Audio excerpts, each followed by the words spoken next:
비슷하잖아요. 어차피 죄를 얻는 거나, 그죠? 여기에 집중해서 딴짓을 안 한다는 거나 같은 뜻으로 보거든요. 요렇게 합을. 그래서 합을 배우는 이유는 다른 글자를 내가 쓸 수 있느냐 못 쓰느냐, 묶여서 못 쓴다. 근데 자, 요 경우 또 요것도 해볼게요. 뒤에 배우겠지만 대운에서 예를 들어서 얘를 충하는 거, 을대운. 자, 천간에 을이 한번 와볼게요. 을이 오면 병신합이 어떻게 되죠? 을신충을 하죠. 그래서 이렇게 합으로 되어 있는데 얘가 오게 되면은 이 합이 풀려버려요. 풀려버리면 이 괄호가 어떻게 되죠? 없어지는 격이 돼요. 그러면은 이제 갑은 병화와 신금의 영향, 혜택을 받을 수 있게 돼요. 그래서 합이 좋을 때도 있고 나쁠 때도 있고 충도 좋을 때도 있고 나쁠 때도 있어요.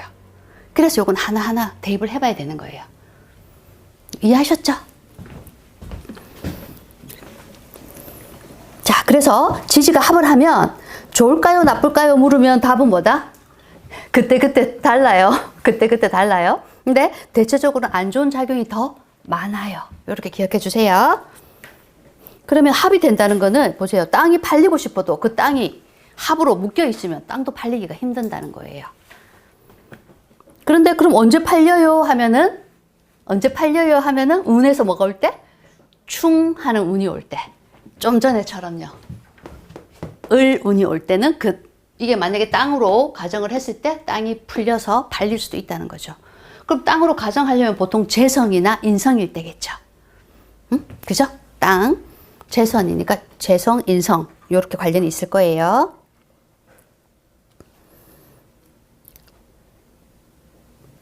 자, 그러면 나머지 읽어보시고 157페이지 가겠습니다. 자, 157페이지 실제 이제 일간이 임수입니다. 넘기셨어요?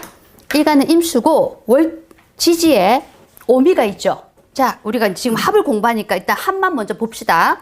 오미 일단 가로로 묶어버리세요. 이제 우리 합 보면 가로로 묶어버려요. 그게 묶여서 못 쓴다가 빨리 와닿아요. 합으로 묶어요. 갈로로. 오미 묶였죠. 그러면 우리는 오미를 쓰기가 쉽다 안 쉽다? 어렵다. 예, 그래서 원래 오미는 자, 임수일간 기준에서 오는 십성 중에서 뭐에 해당하죠? 재. 미는요? 관이 되죠. 그래서 원래 임은 오와 미를 재와 간으로 쓸 수 있어야 돼. 근데 오미가 합이 돼버리면은 사용을 못하게 된다는 거죠. 근데 제가 그랬죠. 아예 못한다기보다는 활용도가 좀 떨어진다. 작용력이 좀 떨어진다. 그러면 평생 못 쓰나 하는 의문이 생기죠. 자, 여기에 대해서 또 학자들이 또 두 가지 의견이야. 어떤 사람 원국에 있는 거 계속 묶여 있다가 충이 올 때만 풀린다는 의견이 있고, 또 어떤 학자는 이거 아무 작용을 안 하다가 오가 오거나 미가 올 때 그때 합작용을 한다는 사람이 있어요. 들어보셨어요? 그렇게 두 가지 의견. 근데 우리 양 선생님은 그 중에서 어떤 의견이? 후자요. 후자. 아무 작용 안 하다가 왔을 때, 예, 저도 그쪽 의견에 조금 더. 그러면 아니면 평생 못 쓰잖아요, 그죠? 저도 원국에 있는 글자는 그대로 있다가 그 글자를 건드는 해나 연이 왔을 때, 그죠? 묶이거나 충되거나, 예, 저도 거기에 더 한 표입니다. 평생 그렇게 있다 보면 이건 말이 안 되잖아요. 그죠, 그죠. 맞아요. 의미가 없죠. 맞아요. 자, 그러면 또 밑에 거. 경일주의 월이 인월입니다. 이거는 뭐 묶이는 게 없죠. 뭐 있어야 묶죠. 근데 해년이 온 거죠. 해년이 오니까 지지끼리 뭐가 돼요? 인의 합이 되죠. 인의 합 되면서 우리는 화까지 하자 있으니까 인의 합, 목으로 변해요. 그러면 일간은 경금인데 경금한테 인은 재죠. 재성이 있다가 해가 오니까 해는 원래는 뭐죠? 경의 해는 네, 식신. 식신과 재성이 합해가지고 목으로 변했으니까 목은 경한테는 재가 되죠. 예. 그래서 인의 한 목으로 재가 더 커졌다라고도 볼 수는 있어요.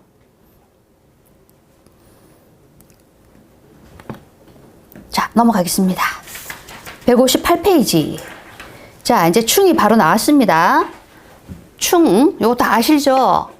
아시고, 만약 손으로는 또 충은 어때요? 서로 대각선이에요? 대각선. 인하고 충은요? 신이죠. 인하고 신이 충, 대각선. 충은 말 그대로 뭔가 부딪히는 기분이잖아요. 부딪히는 거니까 대각선이에요. 자, 인신충. 또 얘는요? 묘유충, 진술충, 사해충. 네, 사해충. 요렇게, 그죠? 하나씩. 그리고 얘는요? 오죠. 오는 좌오충, 충미충. 미는 충미충. 요렇게 해서 6쌍. 충은 합파가 있어요? 없어요? 없습니다. 한만 있습니다. 합파는. 자, 충돌한다 하면 원래는 먼저 떠오르는 게 부정적인 의미가 많이 떠오르실 거예요. 그죠? 부정적인 의미가 많은데 부정적인 의미도 많지만 또 긍정적인 의미도 많아요. 그것도 이제 구체적으로 나중에 할 건데 지금은 일단 그러면 긍정적인 의미는 어떤 게 있을까 했을 때 사람이 자극제가 있어야 되잖아. 자극제가 있어야 열심히 일도 하고 운동도 하잖아요. 그래서 자극을 시킨다 또는 경쟁력이 길러진다는 표현이 있고요. 부정적인 의미로는 어떤 것이 깨어지는 거, 깨지는 거 또는 교통사고. 이것도 충이에요. 교통사고. 그리고 158페이지에 밑에서 네 번째 줄 한번 볼게요. 이거는 맹기옥 교수님 의견이신데 자, 충이 동할 때 충을 당하는 글자가 복종하면 아무 일 없이 지나간다. 이거에 대한 설명이 이거예요. 일단 인신충을 볼게요. 인신충. 자, 이거 좀 지우고 다시 해볼게요. 인신충. 혹시 원북에 인신충 있는 분 계시나요? 없어요? 제가 아는 분은 인신충이 있거든요. 자, 신하고 여기가 일간 요렇게 인신충이 있어요. 자, 어떤 작용이 일어날지 일단 실제로 한번 볼까요? 이거는 일지, 시지. 자, 여러분들 이제 고개 들고요. 요거로 한번 해볼게요. 일지하고 시지하고 충이 될 때 우리 앞에서 대략은 한 적이 있어요. 주로 어떤 변화 변동이 있다고 혹시 기억하시나요? 일지와 시지의 충. 여기가 무슨 궁? 자식궁. 여기는요? 남편궁. 배우자궁. 네, 남편궁, 아내궁. 묶어서 하면 배우자궁. 즉 배우자궁도 되고 나도 되죠. 여기는. 그래서 뭐다? 자식. 예. 자식하고 충이 좀 일어날 수 있다. 또는 자식에 관한 일이 발생할 수 있다. 이렇게 주로 봅니다. 일지충은 자식의, 일지하고 시지충은 자식과 배우자 관계 또는 나와의 관계. 그러면 자, 이제 또 유축. 여기하고 여기하고 충을 하면은 어떤 변화 변동? 응? 직업. 누구죠? 예. 직업에 대한 변화 변동, 또요. 부모에 대한 변화 변동. 그리고 또 요거. 조상. 예, 조상이라고도 보고 또 부모도 될 수도 있습니다. 그죠? 또 여기 또 형제도 넣을 수 있겠네요. 이런 식으로 충될 때 어떤 자리와 충이냐? 이거를 바로 궁성론이라고 해요. 궁성론. 궁, 말 그대로 궁이죠. 여기는 조상궁, 부모궁, 여기는 배우자궁, 자식궁, 궁끼리, 궁에 관련된 일, 요걸 궁. 성은요. 자, 여러분들 성 한번 물어볼게요. 성은 우리가 계속 지금 성 얘기는 하는데 이게 바로 우리가 보통 말하는 비, 인, 비, 식, 재, 관. 이 중에서 뭐냐 하는 게 성입니다. 혹시 헷갈릴 수 있으니까. 이 성은 십성 중에서 뭐냐 이 뜻이에요. 십성. 요거 우리 2개씩 쪼개면 10개 되죠. 이 10개가 십성입니다. 별성자를 써요. 십성, 별성자. 요거요. 10개의 별.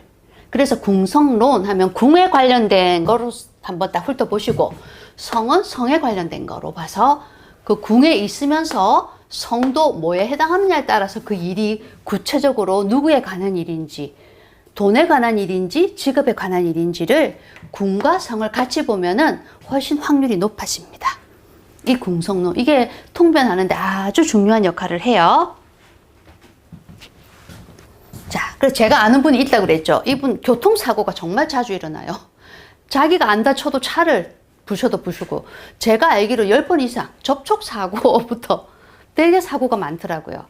특히 충중에서 인신충이 대표적인 교통사고 물상입니다. 그리고 또는 교통사고가 아니라도 몸이 좀 아픈 거, 요것도 해당이 돼요. 인신충이. 요 충도